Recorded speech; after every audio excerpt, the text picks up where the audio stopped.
wanted to do a video here showing the new Joing 10.1 inch Android car stereo. So the screen is what I said, 10.1 inches. It's massive. This thing is installed in the 99 Trans Am, and it actually fits pretty darn well. It's just slightly larger than the gap that the factory bezel would have. So it covers up the gap, which is nice, because if I was able to see the gap, then I never would have installed it. But yeah, it just sits right in front. It's actually flush all the way around. And it's hard to see. So here's the difference. This is a 2000 Pontiac Trans Am. Same exact dash. This is the bezel I was talking about. The actual edge right here. 10-inch one fits literally right inside that. Same radio, smaller screen, 7-inch. It's funny how small the 7-inch looks after seeing the 10-inch. I mean, 7-inch was always pretty much the biggest car radio you can get, but not anymore. And I have a little trim piece on the bottom to complete. I'll kind of explain that and explain my HVAC control in a little bit. The only thing I did too is I added this little rubberized Trans Am Pontiac emblem. It says Joing behind there, but you know, for car shows, you gotta be cool. So the difference with this guy is it is actually running Lollipop 5.1.1. I think Joing is the only company offering Lollipop update. I haven't seen it with anybody else yet. No one else really even mention it. So fire it up and see what it does. It does say Lollipop there. It's just hard to see with the camera glare. Of course, you can change your emblem here for boot up. I'm amazed they actually had Pontiac, because Pontiac has been out of business for 6 years. But this thing is really quick. Quad-core processor, 1 SD card internally, 2 USB inputs. I guess you can support a external hard drive and SD cards. I'm sorry, yeah, USB sticks up to about 64 gig. So here it is. That was a pretty quick boot. Not bad at all. And this radio will remember the last screen you were on. So if you have Pandora playing when you shut your car off and you turn it back on, Pandora continues to play. Most of the other apps, they don't really continue to play, but it will load the screen, like if it's Google Maps or Power Amp or anything like that. So quad-core processor, really snappy. Don't have any icons on that screen. I'm using Next Launcher. I just like the way it looks with the 3D effect. Some big changes now on the home screen that you never had before. You actually have a little icon here for brightness. You can brighten it all the way down, or you can adjust it however you want. That didn't exist before. Of course, to flip up, that's the other guy. Now, one of the big changes too is you have a volume control up there, but you really don't need that since you do have volume on the side. Go to settings. Settings menu is completely different if you have one of the other Android models. Couple changes. You go into steering wheel keys. You can now program short and long presses, which is really cool. So it almost doubles the amount of keys that you can have. It's a little different the way you program. Before, you would press the key on the screen and then it would say press the steering wheel key. Now you press the steering wheel key and then you go to a list of menus, and there's about 30 different things you can program when you do the steering wheel control. Let's try it. So I'll hit the reset, get rid of everything I have. Steering wheel, volume up, and then I have short presses and long presses. So short meaning you just tap your key on your steering wheel. Long means you hold it down. So I can technically, let's say volume up is what I press, hit OK.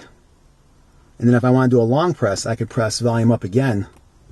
And let's say if I hold it down, I want it to skip track or go to Bluetooth or hit navigation or anything I want. And then you go through all that, and now you can see there's actually 2 keys assigned to my volume up one. One's a short press, one's a long press. Go back home. Steering wheel controls work great. Okay, let's go into factory settings. Password on always is always 126. Okay. Little different menus than the old ones had. What's big time different is when you go into other. Now you actually have a brightness dimmer. So you can have controlled by headlights or controlled by power. You can have it switch to front camera. Same thing with the side light up LEDs. You can have headlight and power, or headlight only, or power only. So there's a lot of different ways you can do. One of the big things on this though, I think, is the dimmer, because I don't think any of the previous ones have any kind of dimmer. So when you do turn your headlights on, the screen itself does dim. That's pretty big, because this thing's huge, and at nighttime, yeah, it's just a little bright. So it's worth that right there. The music player, they have made some updates too. Let me pull up one with album art here. Sound quality on this thing is great, but I kind of like the little effect of the artwork spinning.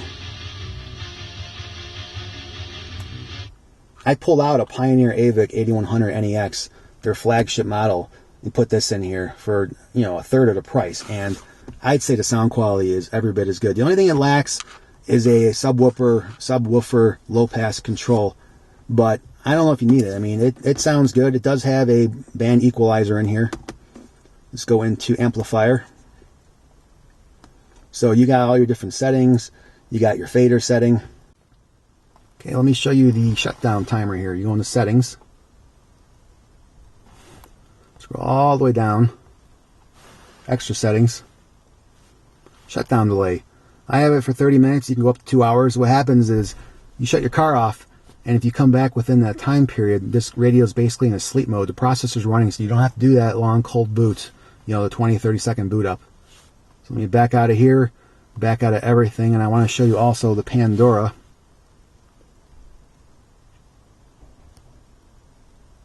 That it will load the last screen, and it will automatically start playing the last screen. Alright, so Pandora here is playing. It will load the artwork eventually. There it goes. Shut my car off. Radio shuts down. So, I come back within 30 minutes. Turn it back on. Radio's instant on. Pandora's on. Now, the only difference is Pandora needs a network signal, so it has to wait till my phone turns into Wi-Fi tether mode. I already did that. It has Wi-Fi connection, you can see. And music automatically starts playing. So that's really cool. Go back to home. And that is pretty much what I have to show on this radio. It's Android, so you can do anything to this thing. I mean, it's fantastic, everything you can do on these guys. Weather channel, you know, the whole package. Everything, the screen looks beautiful on it. And it also has full Google Maps.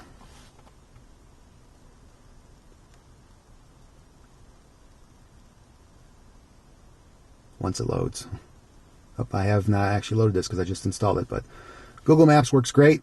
No problems with that. And also, voice search works as well. So I could say, you know, okay, Google, find me the nearest library, and it actually works really good.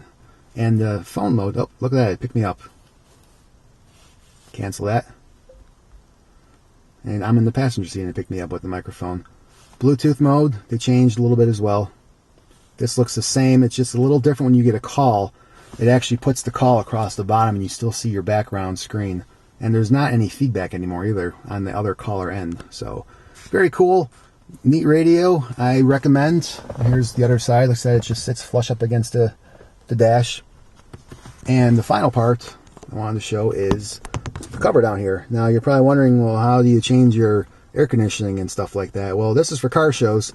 This panel just basically pops right off. It looks like you can't see them, but you can. I can reach up in here and turn my HVAC controls, no problem. This is not a daily driver. I drive this car maybe 1,000 miles a year, if that. Never drives in rain, never drives in snow. So I always have my windows down. If I need to turn my air conditioning on, it's not a big deal. I'm able to get my fingers up in there, and I know where my dial positions are, so it's not really, you know.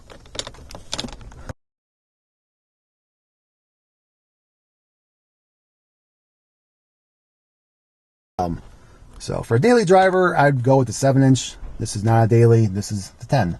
Well, hope you enjoyed.